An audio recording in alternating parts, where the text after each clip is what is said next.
Υπενθυμίζουμε ότι η Ραβένα, όπου από τη Βασιλική του Αγίου Απολυναρίου παρακολουθείτε την Πατριαρχική Θεία Λειτουργία, είναι πόλη της Βορείας Ιταλίας, από τις παλαιότερες, σε απόσταση 8 χιλιόμετρων από το Αδριατικό πέλαγος.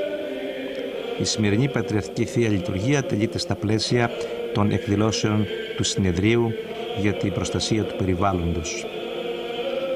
Η παλιά ονομασία της Ραβένας ήταν Ρήνη και από τους αρχαίους Έλληνες γεωγράφους εκαλείται ο Ράουενα ή Ράβενα.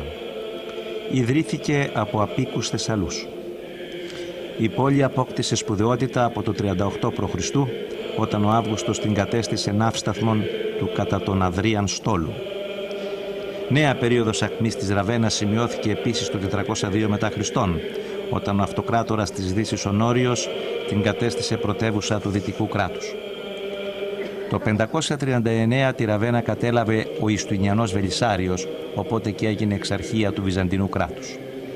Από την εποχή αυτή χρονολογούνται πολλά από τα θαυμαστά μνημεία της, όπως το μαυσολείο της Γάλλης Πλακιδίας, οι βασιλικές του Αγίου Ιωάννου του Θεολόγου, του Αγίου Απολυναρίου του Νέου και του Παλαιού, το οκτάγωνο του Αγίου Βιταλίου, τα βαπτιστήρια των Ορθοδόξων και των Αριανών και το μαυσολείο του Θεοδωρήχου, που είχε την έδρα του εδώ στη Ραβένα το 493 έως το 526. Υπό την Βυζαντινή κυριαρχία παρέμεινε μέχρι το 751, όταν την κατέλαβαν οι Λογοβάρδοι. Οι Γερμανοί αυτοκράτορες χρησιμοποίησαν τη Ραβένα σαν στήριγμα στους αγώνες τους κατά των Παπών. Μέχρι το 1441 η Ραβένα κατελήφθη από διάφορους δυνάστες και τέλος από τους Βενετούς. Το 1509 ο Πάπας Ιούλιος ο Δεύτερος προσάρτησε στη Ραβένα στο παπικό κράτος, το οποίο παρέμεινε μέχρι το 1859 όταν προσαρτήθηκε οριστικά στο βασίλειο της Ιταλίας. Ο χριστιανισμός εδώ στη Ραβένα εισήχθη από νωρίς. Ήδη από τον 1ο αιώνα ήταν έδρα επισκόπου. Ως πρώτος επίσκοπος Ραβαίνης αναφέρεται ο Άγιος Απολυνάριος, τέλη του 2ου αιώνος, και γιορτάζεται από Δυτική Εκκλησία στις 23 Ιουλίου. Από τα μέσα του 5ου αιώνος ή του 6ου κατέστη αρχιεπισκοπή και ως πρώτος αρχιεπίσκοπος φέρεται ο Άγιος Πέτρος ο Χρυσολόγος. Πρέπει να σημειωθεί ότι η Ραβένα είχε καταστεί πεδίων διαμάχης μεταξύ Ορθοδόξων και Αριανών και η κάθε μερίδα είχε δικούς της ναούς και βαπτιστήρια.